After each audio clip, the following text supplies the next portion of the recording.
Hello class 10, আশা করছি তোমরা সকলে সুস্থ রয়েছে এবং মন দিয়ে পড়াশোনা করছো। তোমাদের যে ফার্স্ট চ্যাপ্টারটা জীবজগতে নিয়ন্ত্রণ ও সমন্বয়, তার হরমোন অবধি আমরা আগের দিন পড়েছিলাম, অর্থাৎ হরমোনসের জেনারেল যে ফিচার্সগুলো রয়েছে সেগুলো সম্পর্কে আমরা পড়েছিলাম, উৎসেচক সম্বন্ধে জেনেছিলাম। আজকে আমরা তোমাদের ফাইটো হরমোনস বা উদ্ভিদ হরমোনটাকে শুরু করছি। তাহলে যদি উদ্ভিদ হরমোন আমাদেরকে পড়তে হয়, উদ্ভিদ হরমোনের প্রথমেই আমরা পড়বো উদ্ভিদ হরমোনের বৈশিষ্ট্য বা characteristics of phyto hormone, plant hormones. তার মধ্যে প্রথম যে পয়েন্ট আমাদের জানতে হয়, দ্যাট ইজ সোর্স বা উৎস। কোথা কোথা থেকে গঠিত হয়? জেনারেলি মূল বা কাণ্ডের অগ্রস্থ, অর্থাৎ মূল বা কাণ্ডের অগ্রে অবস্থিত ভাজক কলার কোষ থেকে। এছাড়াও কোথা থেকে গঠিত হয়? তোমরা আমার সাথে নোট করতে থাকো কিন্তু। ভ্রূণমুকুল, তার আবরণী, ফল, শস্য ইত্যাদি থেকে উদ্ভিদ হরমোন বা প্লান্ট হরমোন খরিত হয়। তাহলে উৎসটা আমরা পড়ে নিলাম। উৎসর পর আমরা কি পড়ব? পরিবহন, অর্থাৎ উৎসস্থলে তো এটা খরিত হলো, কিন্তু উদ্ভিদের অন্যান্য অঙ্গে সেটা কি করে পরিবাহিত হচ্ছে সেটা আমরা এখন দেখব।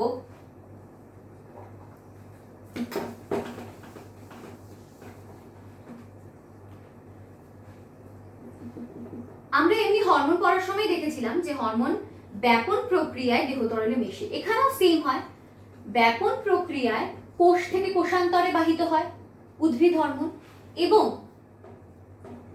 জাইলেম ফ্লোয়েম এই বাহক কলার মাধ্যমে উদ্ভিদ হরমোন পরিবাহিত হয়। নোট করে নাও। 3 নম্বরে আমরা যেটা পড়বো সেটা হচ্ছে কাজ, অর্থাৎ ফাংশনস অফ ফাইটো হরমোনস। কি কি কাজ করে? প্রথমে তো অবশ্যই উদ্ভিদের কোষে রাসায়নিক সমন্বয় সাধন, যে কারণে আমরা হরমোনকে কি বলে থাকি? রাসায়নিক সমন্বয়ক। আগের দিন আমরা পড়েছিলাম এবং তোমাদের এই প্রশ্নের উত্তরটা আমি লিখেও দিয়েছিলাম। তো প্রথম কাজটা উদ্ভিদের কোষে রাসায়নিক সমন্বয় সাধন। দ্বিতীয়, উদ্ভিদের বিপাকে সাহায্য করে। সি আর ডিটা আমি ওপরে লিখে দিচ্ছি। তাহলে 2 নম্বর কাজটা আমরা কি বললাম? উদ্ভিদের বিপাকে সাহায্য করে। এরপর সি অর্থাৎ উদ্ভিদ হরমোনের 3 নম্বর যে কাজ সেটা হচ্ছে উদ্ভিদের কোষ বিভাজন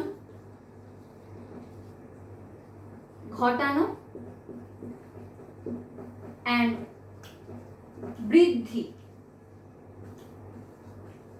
বৃদ্ধি নিয়ন্ত্রণ করা।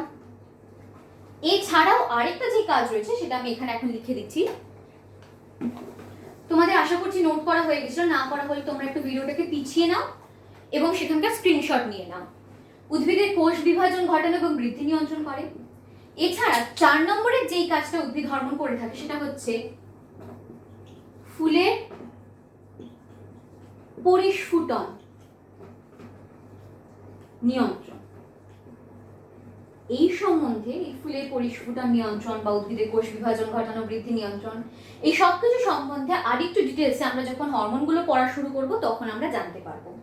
তাহলে আমরা উদ্ভিদ হরমোনের উৎস জানলাম, পরিবহন জানলাম, কাজ জানলাম। এখন আমরা কি জানবো? এর পরিণতি কি, অর্থাৎ উদ্ভিদ হরমোনের পরিণতি কি ঘটে।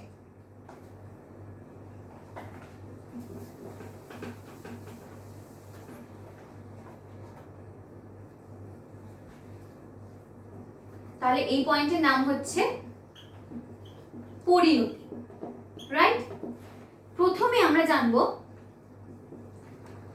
অক্সি। তোমাদের এখানে আমি একবার হরমোনের নামগুলো বলছি এবং পরেও আমি তোমাদেরকে আরেকবার ডিটেলসে যখন পড়াবো প্রত্যেকটা হরমোন সম্বন্ধে বলবো। অক্সিন হরমোনের পরিণতি কি হয় আমার সাথে নোট করতে থাকো।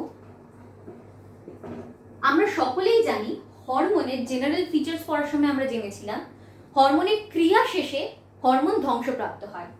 সেম এখানে ঘটছে, আলোর উপস্থিতিতে, this term is very important, indole acetic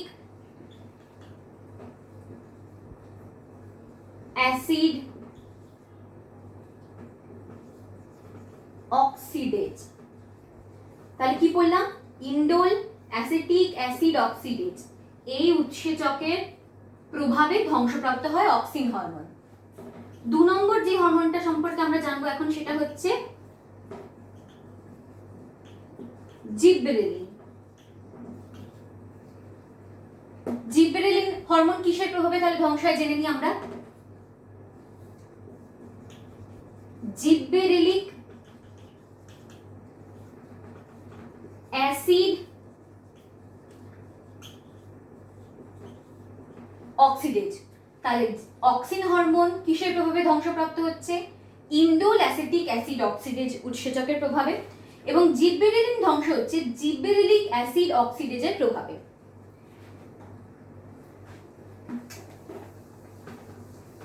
আরেকটা যে হরমোন আছে that is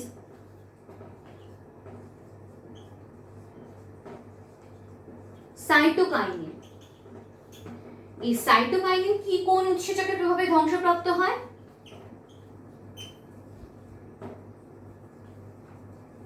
The enzyme is cytokinin oxidase. তাহলে আমরা কি কি পড়লাম পুরোটা একবার আমরা পুরোটা রিক্যাপ করে নিই। প্রথমে আমরা বললাম উদ্ভিদ হরমোনের উৎস কোথা কোথা থেকে? কাণ্ড, মূলের অগ্রস্থ ভাজক কলার কোষ থেকে, ভ্রূণমুকুল, ভ্রূণমুকুলের আবরণী, ফল, শস্য প্রভৃতি থেকে খরিত হচ্ছে উদ্ভিদ হরমোন। বাহিত হচ্ছে কিভাবে? ব্যাপন প্রক্রিয়ায় একটি কোষ থেকে অপর কোষে যাচ্ছে এবং জাইলেম ফ্লোয়েম বাহক কলার মাধ্যমে পরিবাহিত হচ্ছে। উদ্ভিদ হরমোনের কাজ আমরা কি কি পড়লাম?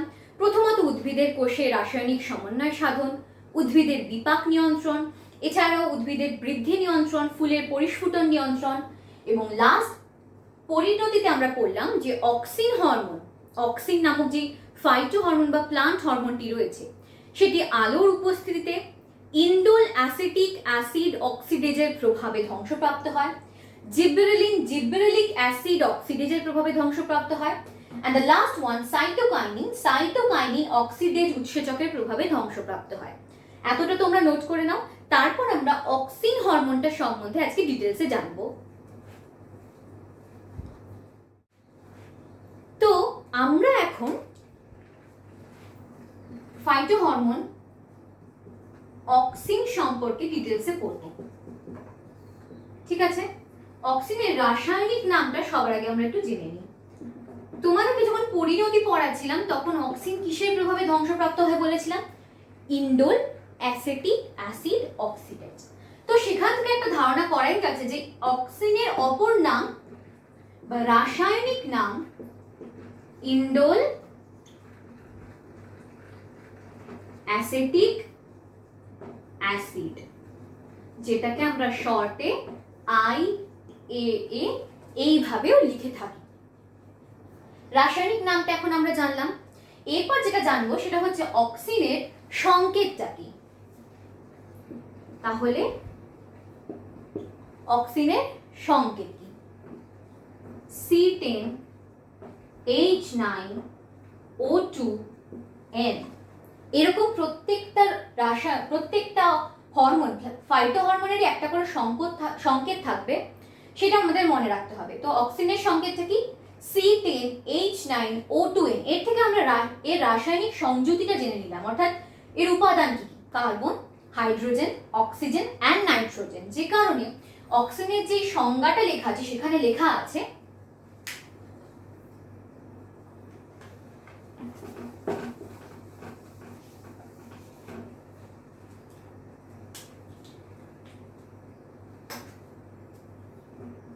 উদ্ভিদের, আমার সাথে অবশ্যই নোট করতে থাকো, লিখতে লিখতে থাকলে এগুলো মুখস্থ হয়ে যাবে। উদ্ভিদের কাণ্ড, মূলের অগ্রভাগ, ভ্রূণ মুকুল আবরণী,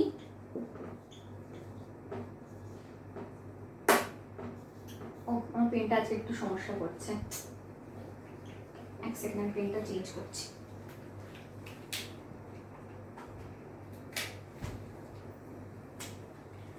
বর্ধনশীল পাতার, আমি মুখে বলে দিচ্ছি কি লিখেছিলাম এখানে। উদ্ভিদের কাণ্ড, মূলের অগ্রভাগ, ভ্রূণ মুকুল আবরণী, বর্ধনশীল পাতার কোষ, ফল, সংশ্লেষিত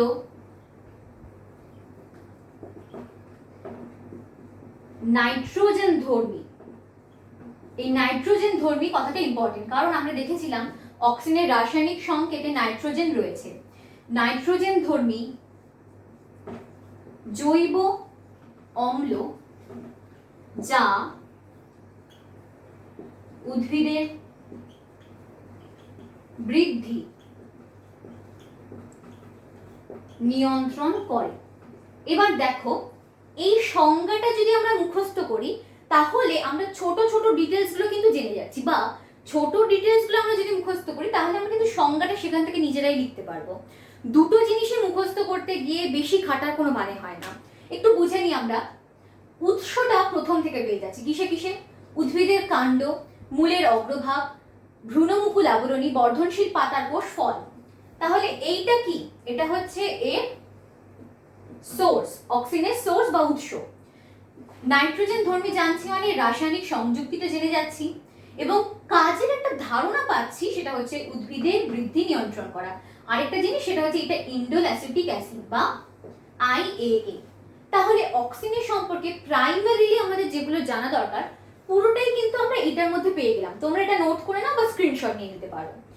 এরপর আমরা যেটা করব সেটা হচ্ছে অক্সিজেনের কাজগুলো, ফাংশনস অফ অক্সিজেন, সেটাকে আমরা পয়েন্ট ওয়াইজ পড়বো।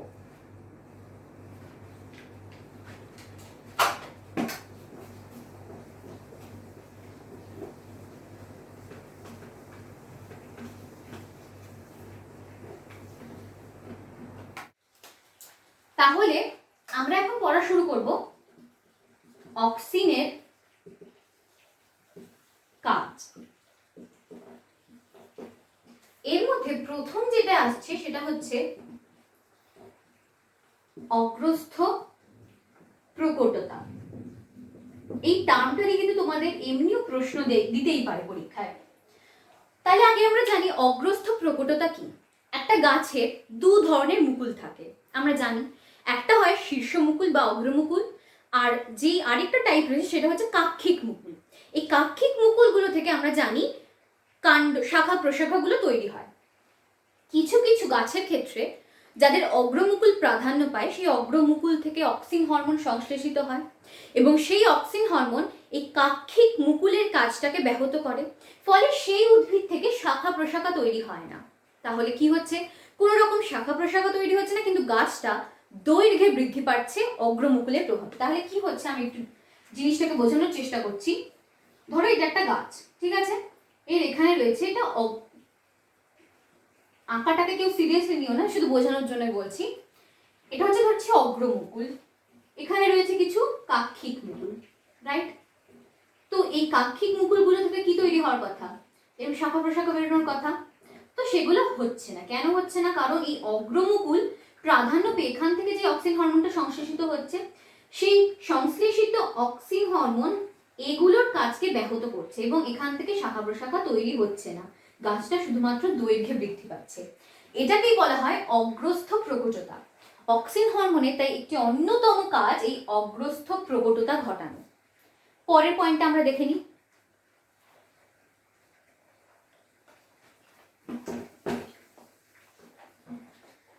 তাহলে নাম্বার 1 পয়েন্ট অগ্রস্থ প্রকটতার পর 2 নম্বর যেই পয়েন্টটা আসছে সেটা হচ্ছে কোষের বিভাজন ও আয়তন বৃদ্ধি। কি ঘটে? অক্সিন হরমোন কোষের বিভাজন তো ঘটায়, পাশাপাশি অক্সিন কোষের যে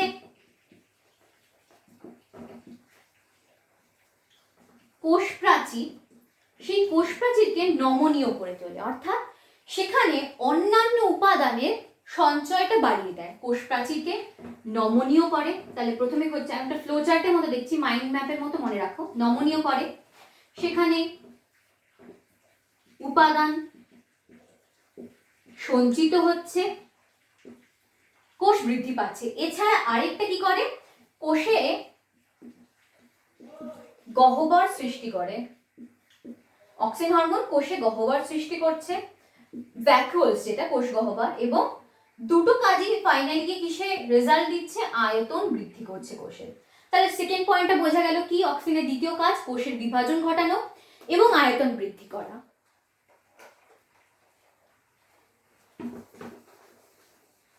The third point,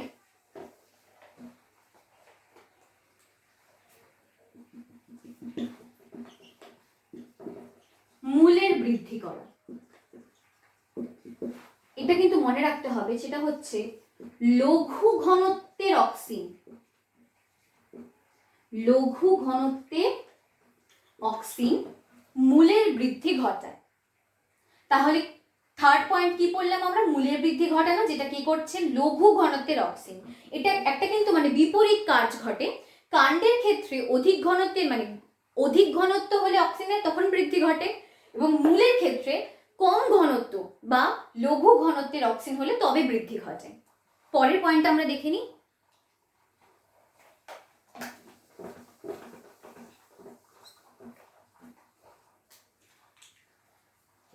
fourth point, সেটা হচ্ছে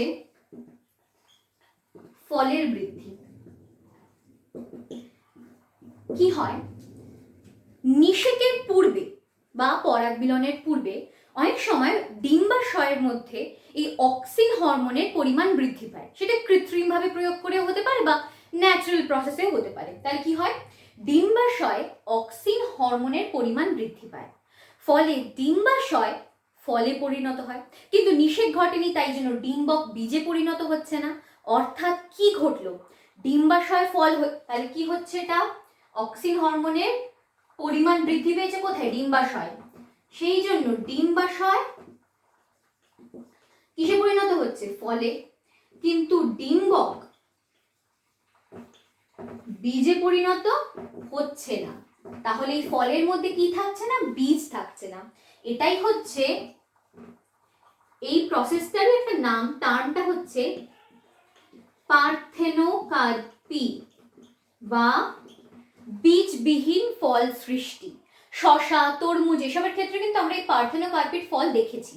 তাহলে ফলের বৃদ্ধি, যেটাতে আমরা কি দেখছি, যে পরাগ মিলন বা নিষেকের পূর্বে ডিম্বাশয়ের মধ্যে অক্সিনের পরিমাণ বৃদ্ধি পাচ্ছে, ফলে ডিম্বাশয় তো ফলে পরিণত হচ্ছে, কিন্তু ডিম্বক বীজে পরিণত হচ্ছে না।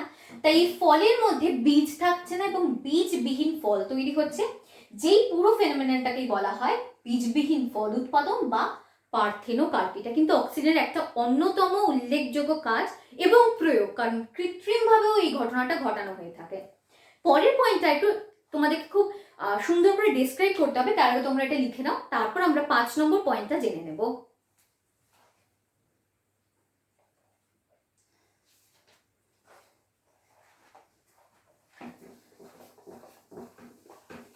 শসা এবং তরমুজের ক্ষেত্রে জেনারেলি এই পার্থেনোকার্পিটা কৃত্রিম ভাবে করা হয়, কিন্তু একটা ফল রয়েছে যার মধ্যে প্রাকৃতিকভাবে এই ঘটনাটা ঘটে যায়। সেটা কোন ফল বলো তো, কলা। কলার ক্ষেত্রে প্রাকৃতিকভাবে এই বীজবিহীন ফল উৎপাদন ঘটতে দেখা যায়, কিন্তু শসা, তরমুজ, আঙুর এগুলোর ক্ষেত্রে কি হয়, কৃত্রিমভাবে অক্সিন প্রয়োগ করা হয়।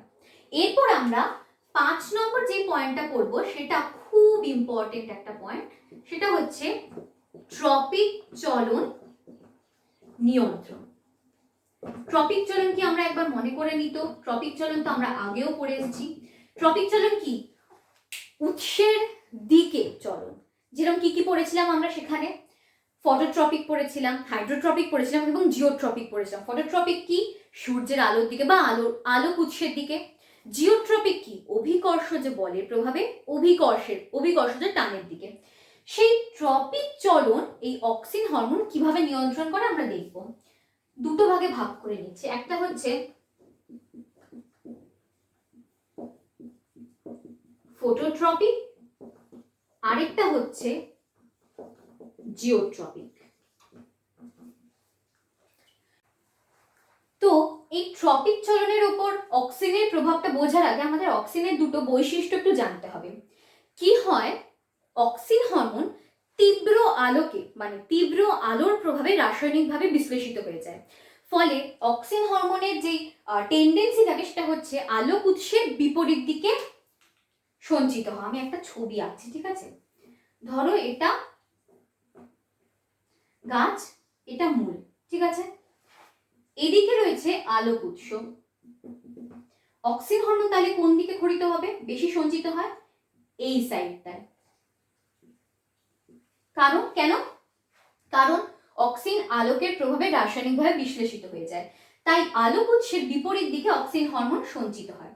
আবার ভূমির ক্ষেত্রে কি হয়, ভূমির সাথে সমান্তরালভাবে অক্সিন সর্বদা নিচের দিকে বেশি পরিবাহিত হয়। অর্থাৎ বেশি পরিমাণে কোথায় যাচ্ছে, যদি এভাবে আমি ধরি, ধরো এটা ধরছে, আমি মূলটাকে আমি সমান্তরালভাবে আঁকার চেষ্টা করছি মাটির সাথে, রাইট?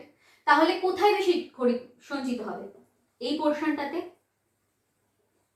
এই পোর্শনটাতে বেশি সঞ্চিত হবে, কারণ ভূমির ক্ষেত্রে ফেনোমেননটা আলাদা। মূলের, এটা হচ্ছে মূলের, তাহলে কোন দিকে সঞ্চিত হচ্ছে? এই দিকটাতে।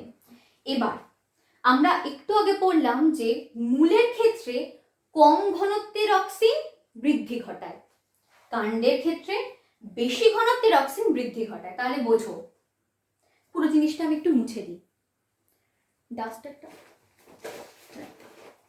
যদি আমি এটাকে মুছে দিই, ঠিক আছে? আমি একটু সুন্দর করে ছবিটাকে আগে বোঝানোর চেষ্টা করি। দুটো জিনিসই আমরা একটা ছবিতে বুঝতে পারবো। প্রথমে আমরা অক্সিনের দুটো বৈশিষ্ট্য মাথায় রাখছি, একটা হচ্ছে আলোক উৎসের বিপরীত দিকে এবং ভূমির সাথে সমান্তরালভাবে ভূমির নিচের দিকে। তাহলে দেখি আমরা এবার ছবিটা আঁকি। এবার ধরি আমি মূলটা এইভাবে যাচ্ছে, রাইট?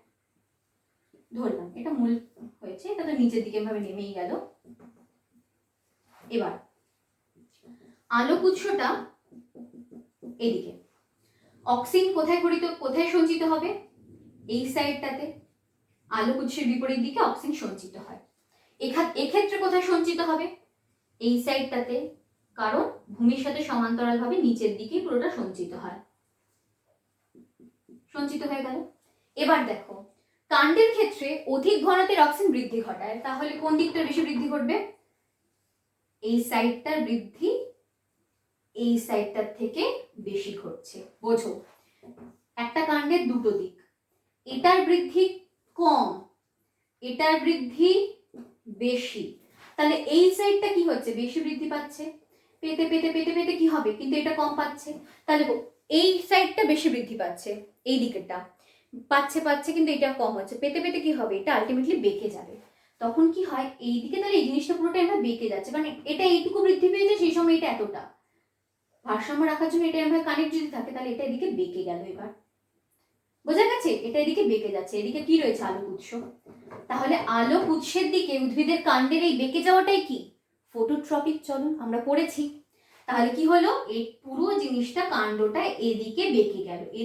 যে সময় এটা এতটা পেয়েছে, সেই সময় এটা এতটুকু পেয়েছে, ভারসাম্যটা রাখার জন্য এটা এদিকে বেঁকে গেল। তাহলে আলোক উৎসের দিকে বেঁকে গিয়ে অক্সিন হরমোন ফটোট্রপিক চলনটা নিয়ন্ত্রণ করলো। এবার চলে আসি মূলে। মূলের ক্ষেত্রে কি পড়েছি? কম ঘনত্বের অক্সিন বেশি বৃদ্ধি ঘটায়। তাহলে মাটির দিকে রয়েছে কি? বেশি ঘনত্ব। উপরের দিকে রয়েছে কি? কম ঘনত্ব। উপরের দিকে রয়েছে কি? কম ঘনত্ব। তাহলে উপরের দিকের অংশটা বেশি বৃদ্ধি পাবে, বেশি বৃদ্ধি পাচ্ছে, এটা কম বৃদ্ধি পাচ্ছে। আলটিমেটলি জিনিসটা কোন দিকে চলে আসছে? নিচের দিকে নেমে আসছে, অর্থাৎ অভিকর্ষজ বলের দিকে নেমে আসছে। এটাই হচ্ছে জিওট্রপিক চলন। বোঝা গেছে? এরপর তোমরা বই থেকে যদি জিনিসগুলোকে আরেকবার পড়ে নাও, তাহলে তোমাদের পুরো আইডিয়াটা ক্রিস্টাল ক্লিয়ার হয়ে যাবে। ঠিক আছে? তাহলে তোমাদেরকে আজকে আমি অক্সিন অবধি পড়ালাম। অক্সিনটাকে খুব ভালো করে মনোযোগ দিয়ে পড়ো। পরের ক্লাসে আমরা জিবরেলিন আর সাইটোকাইনিনটা পড়বো। তারপরে আবার এদের যে কৃত্রিম হরমোনগুলো রয়েছে বা যে সিনথেটিক হরমোনগুলো রয়েছে সেগুলো সম্বন্ধে আমরা পড়বো। তাহলে আজকে তোমাদের যে যতটুকু পড়ালাম, এর ভেতর থেকে তোমাদের কোনো কোয়েশ্চেন থাকলে তোমরা কমেন্ট বক্সে আমায় জিজ্ঞেস করতে পারো, বা টেলিগ্রাম চ্যানেলটা তোমরা জয়েন করে যাও, সেখানকার ডিসকাশন গ্রুপে আমায় জিজ্ঞেস করতে পারো। আর মন দিয়ে পড়াশোনা করো, কোনো প্রশ্ন আটকে গেলে আমাকে টেলিগ্রামে অবশ্যই জিজ্ঞেস করে নেবে। বাই।